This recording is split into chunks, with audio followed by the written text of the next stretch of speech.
নবনির্বাচিত মার্কিন president Donald Trump তিনি কি বাংলাদেশের বর্তমান রাজনৈতিক পরিস্থিতিতে হস্তক্ষেপ করবেন? সাবেক প্রধানমন্ত্রী শেখ হাসিনার বাংলাদেশে ফিরে আসা বা সাবেক ক্ষমতাসীন দল আওয়ামী লীগের বাংলাদেশের রাজনীতিতে পুনর্বাসিত হওয়া, এই সব কিছু কি আসলে ডোনাল্ড ট্রাম্পের সিদ্ধান্তের উপরে নির্ভর করছে? এই মুহূর্তে একটি খবর জানাতে চাই আপনাদেরকে। লিসা কার্টিস, তিনি সাবেক ট্রাম্প প্রশাসনের একজন হোয়াইট হাউসের কর্মকর্তা, যিনি 2017 থেকে 2021 সাল পর্যন্ত এই এশিয়া অঞ্চলে তিনি কাজ করেছিলেন। তিনি সম্প্রতি ভারতীয় একটি গণমাধ্যম পিটিআই, সেখানে তিনি সাক্ষাৎকার দিয়েছেন। সেই সাক্ষাৎকারে তিনি স্পষ্টভাবে বলেছেন, সাবেক প্রধানমন্ত্রী শেখ হাসিনা বাংলাদেশের তিনি জঙ্গিবাদ দমনে অসামান্য ভূমিকা রেখেছিলেন। সেই সাথে তিনি বর্তমান সরকারের বা বর্তমান রাজনৈতিক পরিস্থিতির একটুখানি তিনি সমালোচনাও করেছেন বলা যায়। তিনি বলেছেন যে বর্তমান সময়ে জঙ্গি যারা অনেকেই ছেড়ে দেয়া হয়েছে এবং জঙ্গিবাদ ফিরে এসেছে, এমন ধরনের বক্তব্য তিনি রেখেছেন।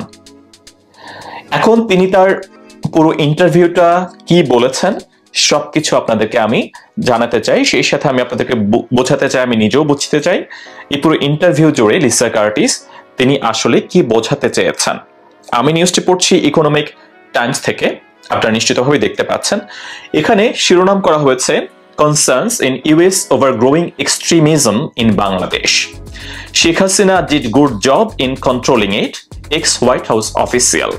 দেখতে পাচ্ছেন হেডলাইনটিতেও তারা কিন্তু গুরুত্বপূর্ণভাবে তুলে ধরেছেন যে শেখ হাসিনা বিগত সরকারের সময় বা শেখ হাসিনার সরকার জঙ্গিবাদ দমনে গুরুত্বপূর্ণ ভূমিকা রেখেছিল, তিনি দমন করতে পেরেছিলেন। আর বর্তমানে যে জঙ্গিবাদের উত্থান ঘটেছে সেটা নিয়ে আমেরিকা তারা চিন্তিত বা সেটা নিয়ে তাদের কনসার্ন রয়েছে।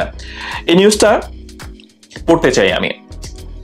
এই নিউজটা শুরু হয়েছে এরকম ভাবে, লেখা হচ্ছে there are serious concerns in the US over growing extremism in Bangladesh.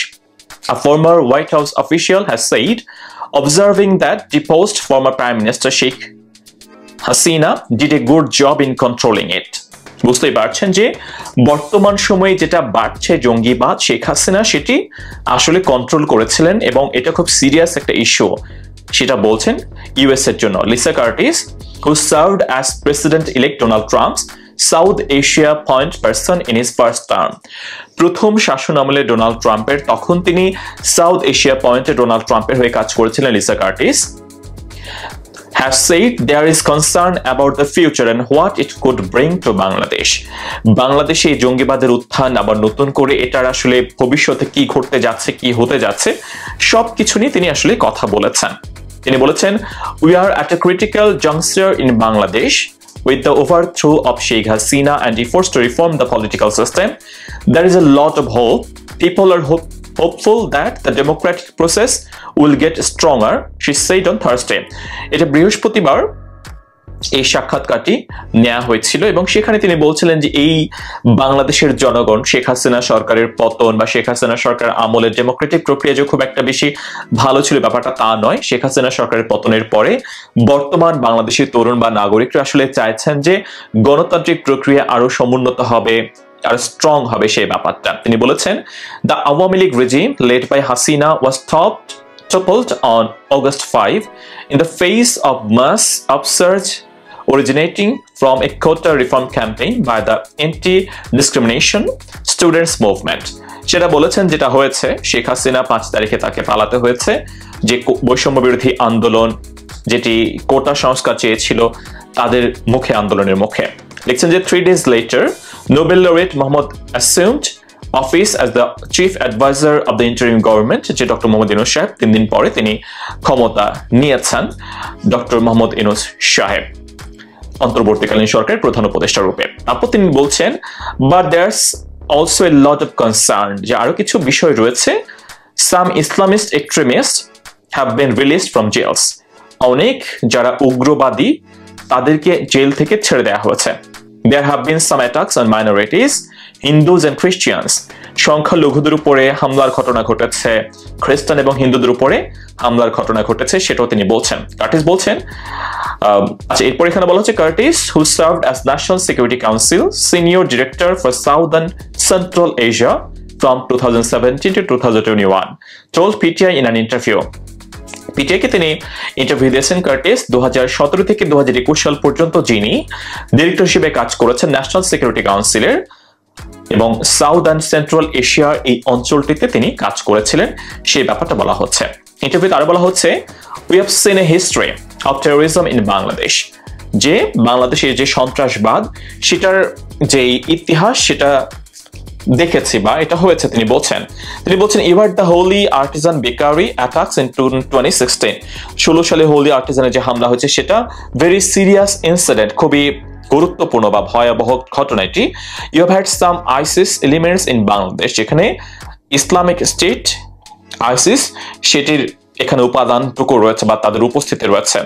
Sheikh Hasina had done a good job of controlling the extremist problem in Bangladesh said Curtis. এই লাইনটা খুবই গুরুত্বপূর্ণ। তিনি বলেছেন Sheikh Hasina had done a good job of controlling the extremist problem in Bangladesh.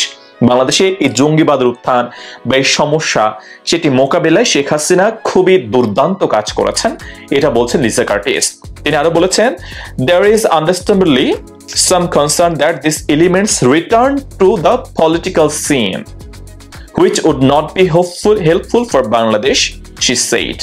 এই লাইনটা গুরুত্বপূর্ণ যে there is understandably some concern that these elements, which elements, ওই যে এক্সট্রিমিস্টের উত্থান, এই ব্যাপারগুলো return to the political scene.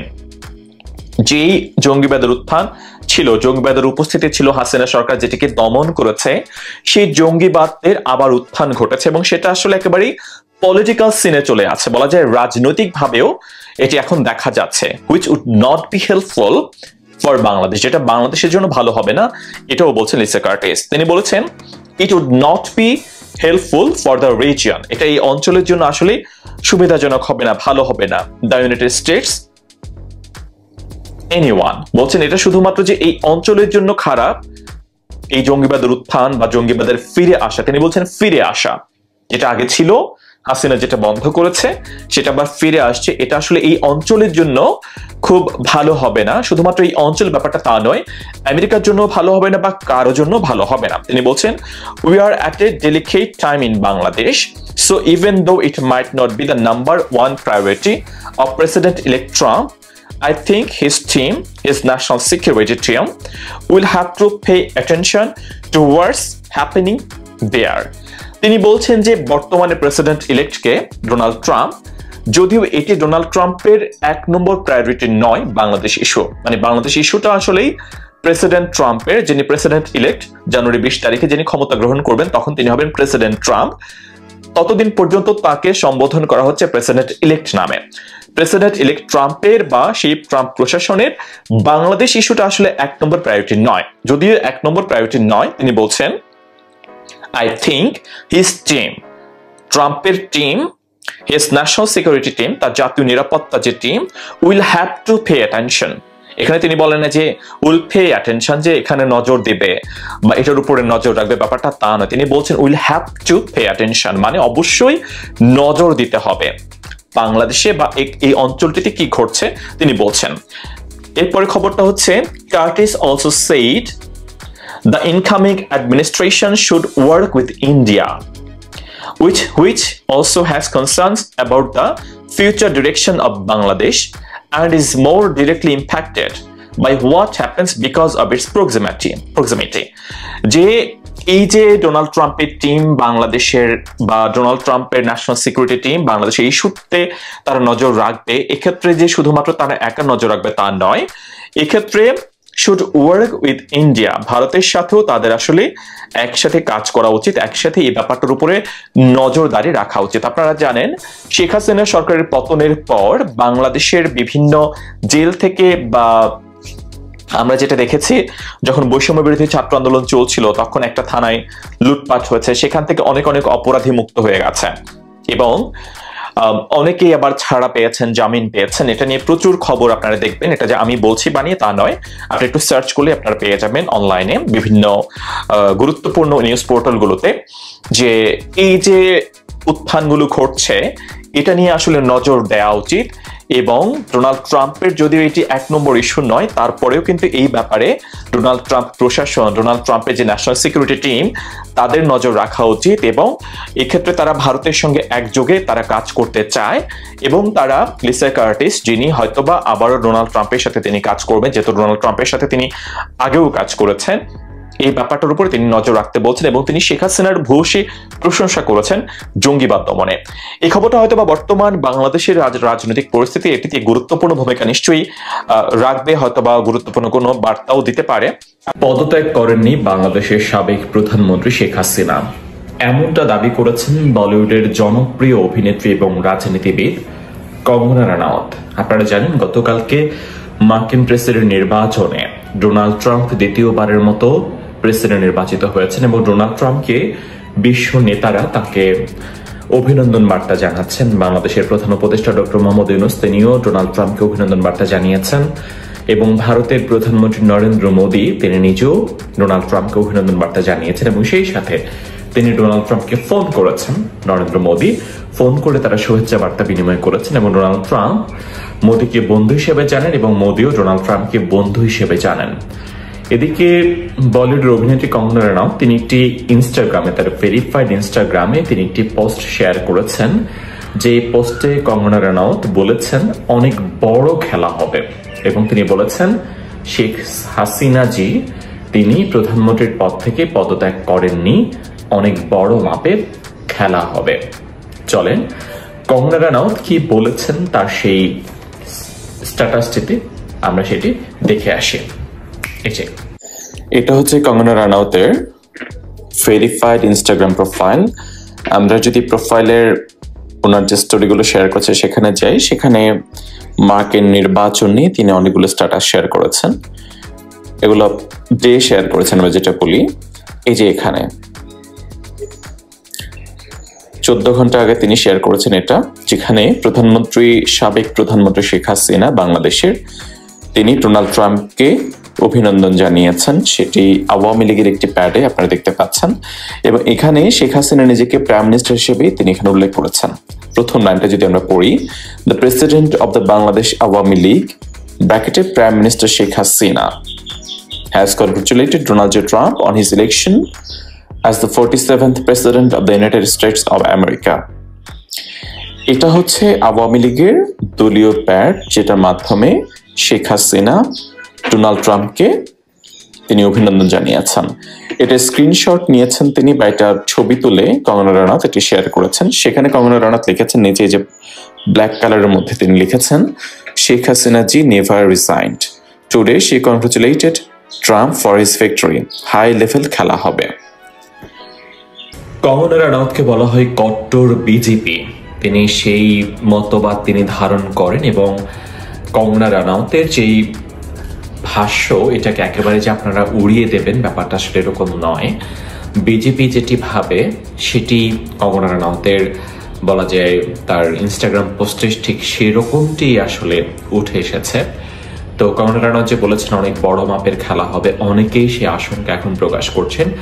দেশ বিদেশে অনেক পর্যবেক্ষক আপনারা জানেন, ঠিক 2 দিন আগে টাইম ম্যাগাজিন, বিশ্বখ্যাত টাইম ম্যাগাজিন, তারাও কিন্তু শেখ হাসিনার বাংলাদেশে আবার যে উত্থান ঘটবে না, তিনি যে বাংলাদেশে আবার ফিরে আসতে পারবেন না, এমন আশঙ্কা কিন্তু তারা উড়িয়ে দেয়নি। টাইম ম্যাগাজিনও বলেছে শেখ হাসিনা আবারও হয়তো বা বাংলাদেশে ব্যাক করতে পারেন এই পরিবর্তিত পরিস্থিতিতে, এটার সম্ভাবনা একেবারে উড়িয়ে দেওয়া যায় না। এবং বাংলাদেশ শুধু নয়, আমাদের এশিয়ার কেন্দ্রিক যে দেশগুলো রয়েছে এখানে বেশিরভাগ দেশেই কিন্তু আসলে পরিবারতন্ত্র রাজনীতির, পরিবারতান্ত্রিক রাজনীতি আসলে এখানে চলমান থাকে। এখানে ডক্টর মোহাম্মদ ইউনূস তিনি হয়তো অনেক বিশ্বখ্যাত একজন অবশ্যই, এবং সাকিব আল হাসানও বিশ্বখ্যাত একজন আপনারা জানেন, কিন্তু কেউ যদি ধরেন জিয়াউর রহমানের লেগাসি বা শেখ মুজিবুর রহমানের লেগাসি ধারণ করে, তারা আসলে অনেক বেশি পরিমাণে গুরুত্ব পান মানুষের কাছে, সাধারণ মানুষের কাছে। সাধারণ মানুষের কাছে এই দুই পরিবারের গুরুত্ব অপরিসীম। ঠিক যেমনটি আমরা হয়তো বা ভারতে দেখতে পাই, কংগ্রেসের কথা বলতে পারি আমরা, কংগ্রেস পরিবারের প্রতি সাধারণ মানুষের অন্যরকম একটা আবেগ রয়েছে। কংগ্রেস মাঝখানে 2-3টি নির্বাচনে তারা খুব একটা ভালো করতে পারেনি, কিন্তু গত নির্বাচনে তারাও কিন্তু খুব ভালো ফলাফল করছে এবং তারা খুব নতুন করে তারা আবার জেগে উঠছে। তো একেবারেই যে শেখ মুজিবুর রহমানের লেগাসি বা শেখ পরিবারের আবেদন বাংলাদেশের মানুষের কাছে একেবারে কমে গেছে এই মুহূর্তে হয়তো বা পরিবর্তিত পরিস্থিতিতে আমরা খুব একটা দেখতে পাচ্ছি না, বা নিকট ভবিষ্যতে হয়তো বা সেরকম সম্ভাবনা নাও দেখা যেতে পারে, বাট অদূর ভবিষ্যতে হয়তোবা আবারও আমরা শেখ পরিবারের প্রতি সাধারণ মানুষের যে আবেগ, যে ভালোবাসা, সেটা হয়তো বা নতুন করে আবার আমরা উত্থান ঘটতে দেখবো আমরা, হতে পারে। কারণ 75-এর যেই বড় ঘটনা ঘটেছে, এরপরে শেখ মুজিবুর রহমানের নামও কিন্তু উচ্চারণ করা যায়নি অনেক বছর ধরে, কিন্তু শেখ হাসিনা ফিরে এসে আওয়ামী লীগকে এত বছর ক্ষমতায় নিয়ে গেছেন এবং আওয়ামী লীগকে অনেক শক্তিশালী করেছেন। এবং আবার শেখ হাসিনার এই শোচনীয় পরাজয়ের পরে নতুন করে কয়েক বছর পরে যে আবার আমরা যদি একেবারে নিয়মতান্ত্রিক ভাবে বলি যে কোনো অবিশ্বাস্য কোনো ঘটনা ঘটবে না, এমন কোনো কিছু বাদ দিয়ে যদি আমরা বলি সাধারণ উপায়ে, তাহলে বলা যায় হয়তোবা 5 বছর 10 বছর পরে হয়তোবা আবারও আওয়ামী লীগের উত্থান